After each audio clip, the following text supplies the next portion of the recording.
नमस्कार। आज हम बात कर रहे हैं उस शख्स की जो पर्दे के पीछे रहकर भारत की सुरक्षा को मजबूत करता रहा है और अब देश की सबसे गोपनीय एजेंसी RNW की कमान उनके हाथ में है।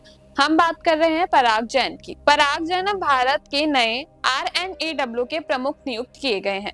कौन है ये अधिकारी, क्या है इनका ट्रैक रिकॉर्ड और क्यों इन्हें आज के सबसे संवेदनशील दौर में जिम्मेदारी सौंपी गई है, आइए जानते हैं। भारत की बाहरी खुफिया agency research and analysis wing को नया प्रमुख मिल गया है पराग जैन, एक ऐसा अधिकारी जो पर्दे के पीछे रहकर संकट की घड़ियों में निर्णायक भूमिका निभाता रहा है। खालिस्तान नेटवर्क की घेराबंदी हो या पश्चिम एशिया में फंसे भारतीयों का बचाव, राग जैन का नाम हर उस ऑपरेशन के साथ जुड़ा है जहां साहस, रणनीति और चुप्पी एक साथ चलती है।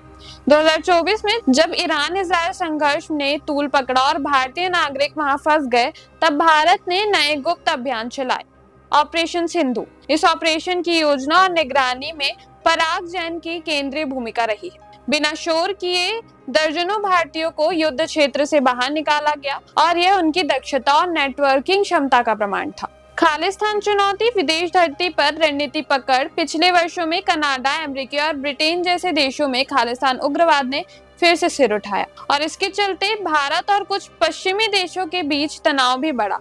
लेकिन पराग जैन ने इस चुनौतियों का रणनीति संगम और ठोस खुफिया कार्यवाही से संभाला। कनाडा और ब्रिटेन में कई खालिस्तानी फंडिंग नेटवर्क्स को निष्क्रिय किया गया, RNAW की देखरेख में और अक्सर अंतरराष्ट्रीय एजेंसियों के सहयोग से। लो प्रोफाइल हाई इम्पैक्ट पराग जैन 1988 बैच के IPS अधिकारी हैं और उन्होंने RNW में 2 दशक से अधिक का अनुभव अर्जित किया है। वे उन गिने चुने अधिकारियों में से हैं जिन्होंने अफगानिस्तान, पश्चिम एशिया, यूरोप और पड़ोसी देशों के ग्राउंड एजेंसियों और ऑपरेशन को सफलतापूर्वक अंजाम दिया है।